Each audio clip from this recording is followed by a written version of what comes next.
자, 이미지. 다시 얘기합니다.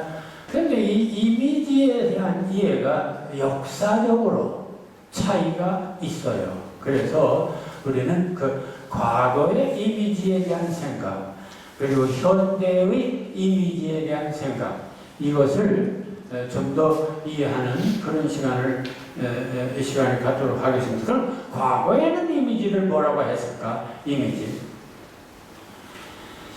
이미지의 고전주의적 이해했습니다. 그리고 고전주의 하면은希腊그 철학에서 플라톤, 아리스토텔레스의 철학 중심으로 로마까지 이어지는 철학을 말합니다. 이때 이미지에 대한 비평형론은 과거 플라톤과 아리스토텔레스로 거슬러 올라간다. 플라톤은 모든 예술적 창조는 인간이 자신의 생활 안에서 지각하는 이상적인 형태적 이데아가 어렴풋이 재현된 미메시스, 아까 얘기했던 미메시스, 즉 모방, 복사 또는 재현이라 했다. 이미지가 뭐냐? 복잡한 얘기지만 결국 뭐냐? 이미지라고 하는 것은 어떤 여기 있지, 이데아, 생각, 본질, 이런 생각, 본질을 이 어렴풋이 재현된 미메시스, 즉 이것을 모방한 거다. 생각이나 본질을 모방한 거다. 흉내낸 거다. 뭐 그런 얘기입니다. 그러니까 뭐예요? 흉내냈으니까 거짓스러운 것이죠. 진짜가 아니죠. 가짜죠. 여러분들 모조품 진짜입니까? 가짜죠. 그러니까 과거에는 이미지, 그걸 흉내낸 거, 그림자, 복사한 거, 그러니까 본질이 아니다, 진리가 아니다 라고 봤습니다. 이러한 모방성 때문에 예술은 실제, 그래서 특히 예술이 어떤 그 이미지를 중요시하는데 그건 모방한 거 아니냐, 복사한 거냐, 그림자다. 그러니 본질과 거리감은 흉내내기에 불과하다. 재미난 이 플라톤이 복사, 예를 들어서 화가의 그림이라든지 시인의 어떤 이미지라든지 이런 것을 얼마나 비하했나 하면은 이렇게 예를 듭니다. 원래 가장 보편적인, 예를 들어서 책상이다. 책상을 예를 든다면 가장 보편적인 본질적인 책상, 이 세상의 모든 책상을 뛰어넘는 가장 본질적인 책상, 그걸 이데아, 본질이라 했습니다. 목수는 뭘 하느냐? 목수는. 근데 그 이데아, 본질을 누가 그런 걸 생각하느냐? 그건 철학자들이나 하는 거예요. 그 목수가 하는 일은 뭐냐? 그 이데아를 본따서 만든다 이거죠. 책상을 만든다. 책상을 만든다. 목수. 그러니까 목수는 이데아를 본따서 책상을 만들어요. 그럼 우리가 눈으로 볼 수가 있어요. 가시적인 보이지 않던 그런 그 본질을, 이데아를 목수는 책상이란 나무로 이렇게 깎아서 책상을 만들어요. 그 우리가 그게 현실이라고 보는 겁니다. 현실이 그렇다 이런 건데, 그러니까 목수는 철학자보다는 한 단계 낮은, 진리보다 한 단계 떨어진, 진리보다 먼 그런 존재들이야. 그런데 그보다 더 현찮은 존재들이 있습니다. 화가는 뭐냐?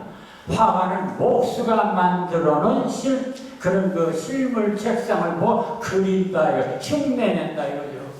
그러니까 화가는 진리에서 두 번째 더 멀어진 그런 현찮은 존재라고 봤습니다. 시는 뭐냐? 시도 마찬가지다.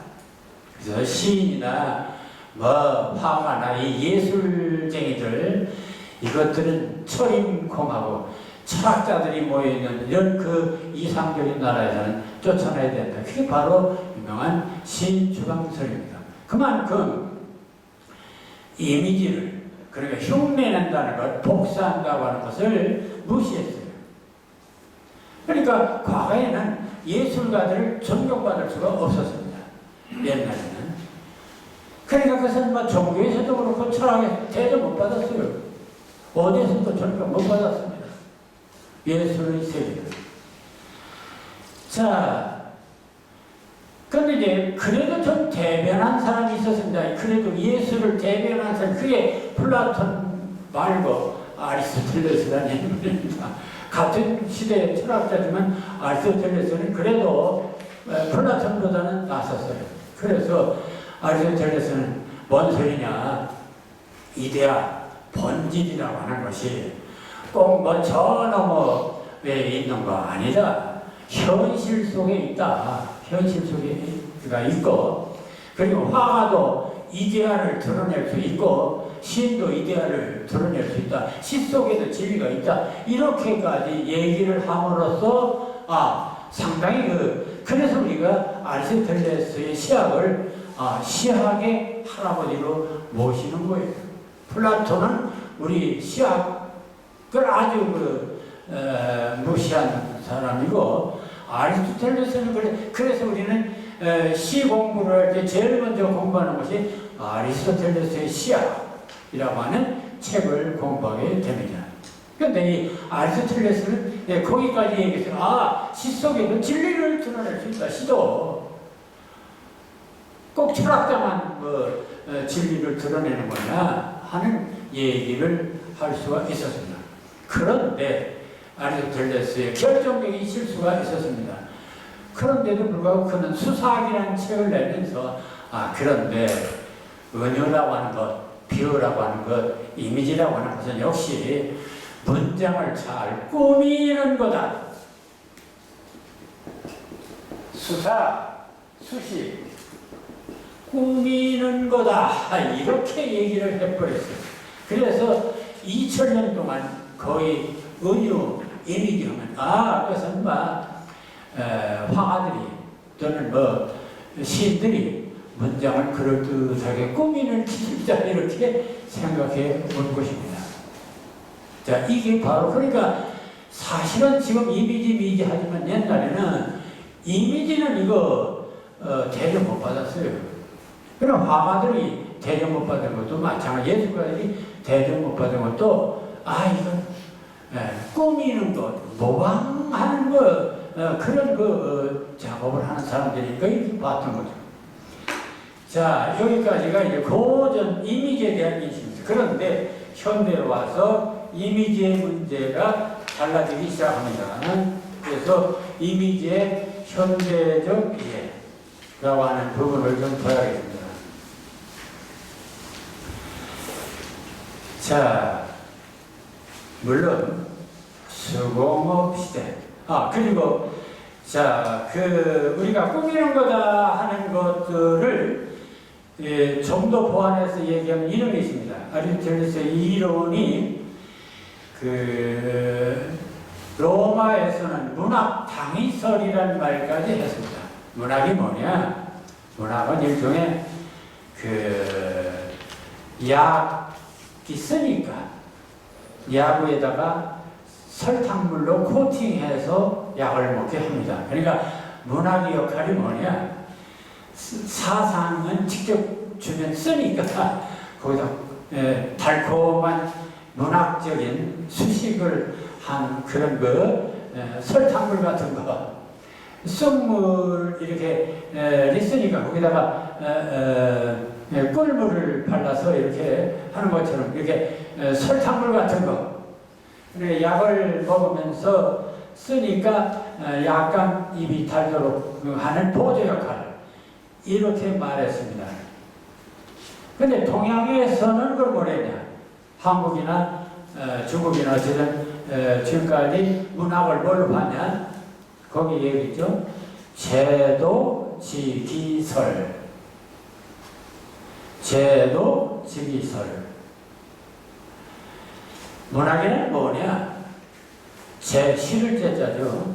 돌을 싣는 그릇. 돌을 담는 그릇이다. 그랬습니다. 돌을 담는 그릇이야. 그러니까 시인이 뭐 이런 거 다 돌을 담는 그릇이에요. 이게 하루 이틀 그런 게 아닙니다. 수천년 그렇게 내려왔어요. 조선조 시대도 그랬고, 아니 지금도 뭐 좀 이렇게 나이 좀 이렇게 전 분들은 그 시간 만에 내용이 줘야지 뭐 이런 거 다 그런 겁니다. 최근 사회주의나 좌파 문학에서 문학은 형식보다 내용, 그리고 형식보다 이념이라고 말하는 그것도 다 제도지기와 똑같은 거예요. 문학은 그릇이다. 사상을 담는 그릇이다. 아직도 그러니까 이미지는 그냥 들러리로 보는 것이 너무나 강하다 하는 얘기입니다. 그러니까 지금도 마찬가지예요. 사회주의 국가나 뭐 이런 공산주의 국가에서는 문화 그 당성을 드러내야 되고 어떤 이데올로기를 드러내야만 됩니다. 그게 사회주의 리얼리즘입니다. 그래서 이런 논리에서 보듯이 이미지나 운율은 역사의 주류가 되지 못하고 철학이나 이데올로기 들러리 역할로 명맥을 유지해 온 것이다. 그게 바로 이미지입니다. 또는 원형이다. 자, 다시 물론 이제 그럼 현대는 뭐냐? 성공시대 손으로 직접 자연을 보고 그린 미술은 자연과 동일할 수가 없다. 옛날에는 미술하면 자연을 그대로 그리는 거였죠. 그런데 아무리 잘 그려봤자 자연하고 똑같을 수가 없어요. 그러니까 당연히 그림, 이미지, 임하고 그건 모조품이다. 그것은 진짜 아니다. 그러나 예술가의 작업이 사물을 흉내내는 작업만 하는 것인가? 아니죠. 그리고 복사는 원물과 다른 것이야. 지금도 여러분들 이거 복사본이야 하면 여러분들은 원본을 중요시하죠. 복사본, 그거 가짜다 라고 봅니다. 그런데 요 부분에 대한 것도 우리가 또 이해를 할 현대 문명을 이해하는데 이 부분이 중요합니다. 오늘의 전자문명 시대는 영상미디어의 영화나 사진, 인쇄 등 무한 기술복제 시대를 맞아 무한복제 이미지 시대가 되었다. 여기서 중요한 것은요, 무한복제 시대 또는 그 무한복제 이미지 시대가 되었다. 이것을 사회학자, 철학자 발터 베냐민이라고 하는데요. 뭐라고 얘기하냐면 복사물에 대해서 복사물의 존재는 원작을 단지 베끼는 데에 그치지 않고 원작의 존재와 권위, 그걸 아우라, 그 사람의 아우라, 또는 그 작품의 아우라, 후광, 권위. 그러니까 그 원작의 존재와 권위, 즉 아우라를 파괴한다고 염려했지만 최근 3D 프린팅을 비롯한 기술의 발달로도 완벽에 가까운 복제가 가능해졌기 때문에 복제된 예술품에도 원본과 다름없는 아우라가 존재할 수 있다고 주장하기에 이르렀다. 원본과 복제가 구분될 수 없는 시대가 됐다. 그런 얘기입니다. 그러니까 우리는 지금까지 그림이라든지 이런 게 다 흉내내고 하니까 가짜다 이랬는데 진짜 가짜를 구분할 수 없을 만큼 완벽한 복사 기술이 이 전자문명 시대에 발달했다는 아니 원본보다도 더 멋있게 나올 수도 있죠. 자, 이게 이제 이런 겁니다. 그러니까 여러분들이 현대 문명을 이해하는데, 현대 산업을 이해하는데 이미지 복사라고 하는 이 말을 그냥 가짜다, 원본과 다르다, 이런 개념으로 받아들여서는 안 된다는 얘기입니다. 그래서는 현대 문명을 이해하지 못해요. 그러니까 현대 문명은 오히려 원본보다 복사가 더 완벽에 가까울 정도로 기술이 발달해 있다.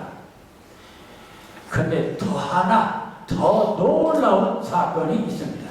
그게 뭐냐면, 여러분들 고무신 신발 다 신고 있죠? 이 신발이 다 공장에서 원본을 번떠서 만든 신발이에요. 그런데 여러분들 진짜 좋아한다면 최초의 원본 그 신발 신어야 되지 않습니까? 그런데 그 신발 어디 갔어요? 지금 원본은 없습니다. 전부 그 원본을 보고 복사한 신발 갖고 살아요. 그런데 원본은 하나예요. 복사본은 수만 개, 수천 개, 수십만 개를 만들어낼 수가 있습니다. 그럼 오늘 산업이 뭐냐? 오늘 산업이 뭐예요? 공장공업이 뭡니까? 원본을 수십 배, 수만 배로 복사해서 나온 것들이 전부 다 복사물 아닙니까? 그러니까 카피예요. 그러니까 오늘날 산업 문명은 카피 문명입니다. 오늘 산업이 카피예요. 여러분들 입고 있는 옷이고 뭐고 전부 다 이거 카피입니다. 안 그래? 원본입니까 그게? 원본 없어요. 전부 카피. 우리는 지금 카피를 가지고 살아요. 원본 갖고 사는 게 아닙니다. 그러니까 현대 문명 산업은 카피 문명 시대, 이미지 문명 시대라는 것입니다. 그리고 이미지가 매개 살리고 있어요. 아닙니까? 복사 기술이 매개 살린다 그 말입니다. 복사가 안 되면은 장사가 안 돼요. 이게 바로 오늘의 산업 문명입니다. 그렇다면 바야흐로 복사가 완전히 복사가 이 문명을 주도하는 시대가 아닙니까? 그러니까 우리들의 사고방식을 바꿔야 된다. 그러니까 이미지라고 하는 것이 오늘날 산업 문명의 주도적인 역할을 하고 있다.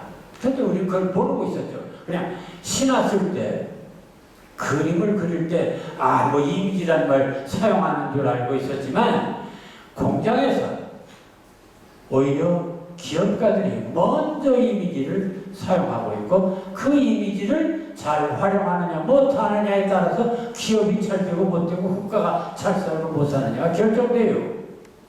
그러니까, 이미지라고 하는 것이 오늘날 문명사회에서 얼마나 중요한 의미를 갖고 있느냐를 세상 이해해야 됩니다. 사실 오늘의 문명은 원본과 복제, 실제와 이미지의 구별이 없다. 모든 상품은 원물과 동일하다. 요즘 복제약이라는 말이 있다. 그렇다고 원약과 성분이나 약효가 구분되는 것도 아니다. 네. 그러니까 뭐 복제약뿐만 아니라 모든 상품이 다 복제품입니다. 자, 그러니까 처음에는 원물만 못하다. 아니, 아이디어만 못하다. 옛날에는 그랬어요. 그래서 아주 이미지를 무시했어요.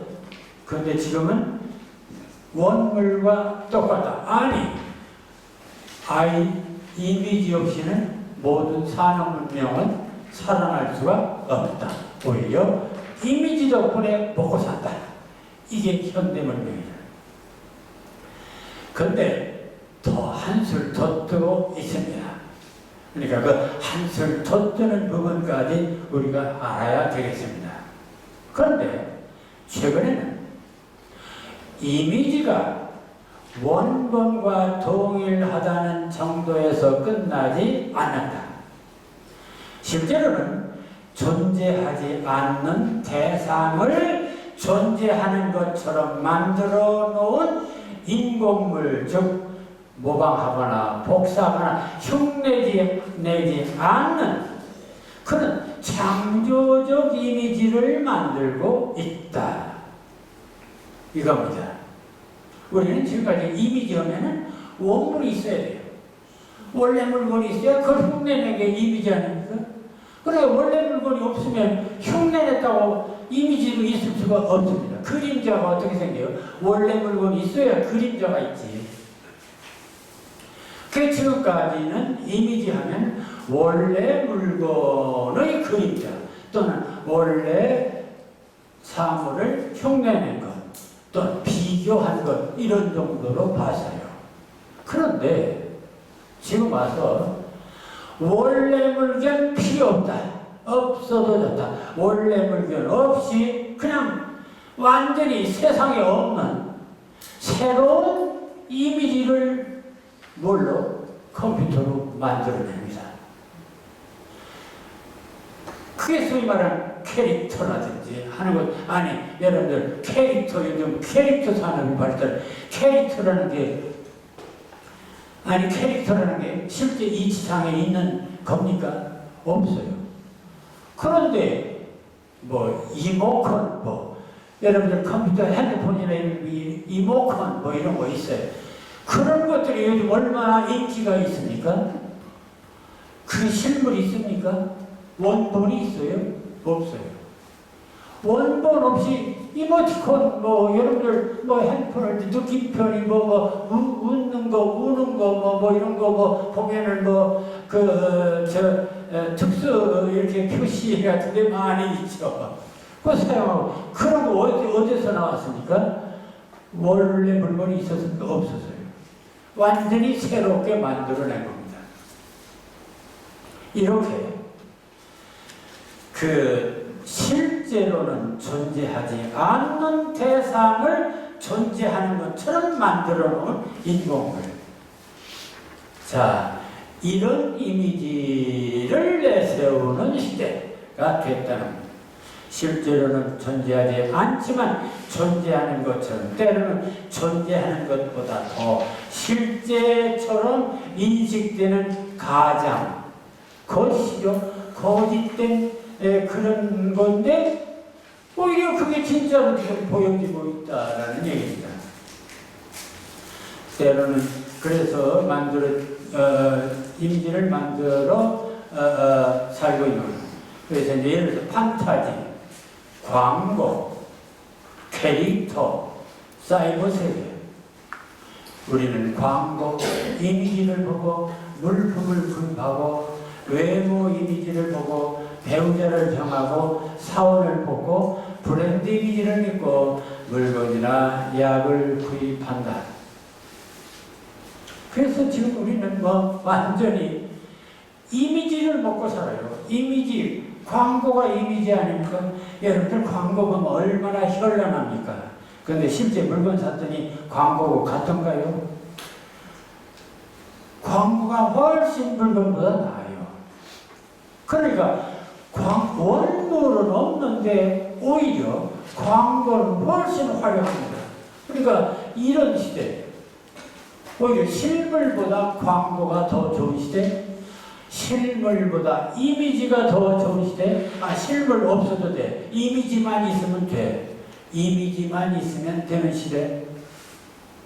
그래서 이런 시대를 보드리아르 라는 철학자, 사회학자는 이걸 시뮬라크르,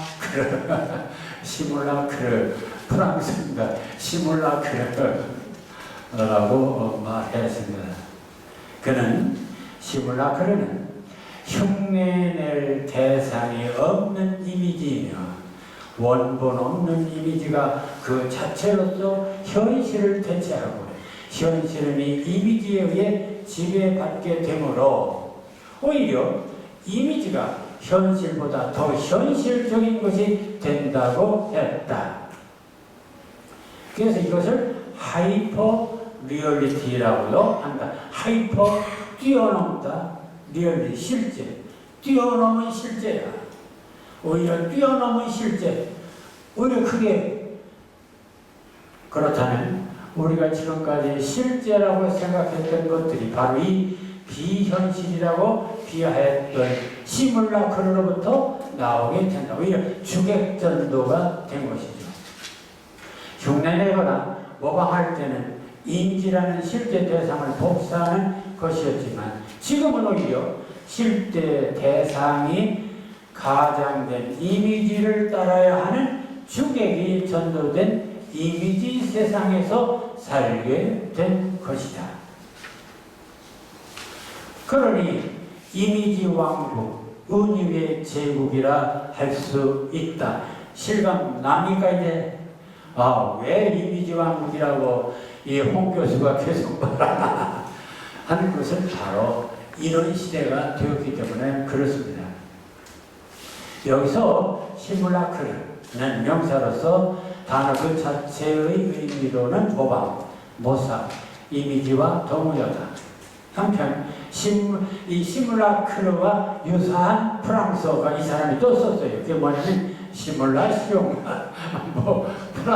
시뮬라시옹. 그러니까 굉장한 것 같지만 이거 영어로는 시뮬레이션이라는 말을 우리 많이 들어보죠. 그러니까 뭘 이렇게 가짜를 이렇게 드러내서 실제를 영상으로만 이렇게 나타내서 보여주는 것. 요즘 전쟁 하는데도 미리 이 시뮬레이션을 만들죠. 그래서 가상전쟁을 해보고 하는 겁니다. 그럼 여러분들 게임하는 거 다 시뮬레이션입니다. 얼마나 요즘 게임 산업이 발전했습니까? 이거 전부 다 시뮬레이션이에요. 실제 있는 거 아닙니다. 근데 그런 가상으로 이미지를 만들어 놓고 그걸 좋다고 모두 얼마나 요즘 그 게임 산업이 잘 됩니까? 그러니까 그 얘기는 이미지 산업이 잘 된다는 그런 얘기입니다. 근데 그 이미지는 원본이 없는 이미지예요. 그러니 그게 뭐예요? 시뮬라크입니다. 원본이 없는 그런 이미지 시대. 우리는 이미지는 어떤 원본이 있는 걸로 생각하는데 아예 지금은 원본이 없는 이미지만 가지고 사는 시대가 됐다. 그래서 한편 시뮬라시옹도 한국에서는 내에는 모사라는 뜻을 가지고 있으나 동사용으로 시뮬라크를 하기라는 말이 그렇다면 이미지를 만드는 우리의 메타포와 유사한 뜻이다. 그러니까 시뮬라시옹은 메타포, 시뮬라크는 이미지라고 해야겠는데 다만 약간 다릅니다. 그 뭐냐? 일반적으로 이미지 하면 원물이 있는데 이건 원물이 없는 이미지야. 그래서 시뮬라크라는 말을 따로 쓰고 있을 뿐이에요. 자, 여기까지. 그래서 보드리아는 가짜가 진짜보다 더 진짜 같아졌다는 말로 이는 흉내낼 대상, 즉 원본이 없는 이미지로 이미 존재하고 있는 진짜와는 아무런 관계가 없는 독자적인 하나의 현실을 말한다고 얘기했는데 이쯤 되면 완전히 세상을 이미지가 주도하는 시대가 된 것입니다. 그러니까 우리가 21세기 문명시대와 21세기가 뭐냐? 골차분하게 생각할 없어요. 그래서 이미지가 지배하는 시대다. 그걸만 알면 현대를 우리는 알고 있는 겁니다. 그래도 현대에서 사는 거예요. 자, 그런 이미지입니다. 자, 그래서 그렇다면 문화로, 문장으로 그런 현실을 넘어서는 세상을, 그런 놀라운 세상을 보여주는 길이 없을까? 그게 시인의 작업입니다. 근데 그건 시인만 하는 것이 아니라 세상이 지금 다 해보고 산다. 그런 얘기죠. 그러니 이미지는 결코 이미지네이션이나 은유나 이런 것은 이게 시인들만이 주장하는 얘기가 아니고 이건 결코 홍교수 혼자 시향에서 떠드는 얘기가 아니다. 그런 얘기입니다. 오늘 산업사회, 문명사회 구조가 이미 지내시. 네, 은유의 시대입니다.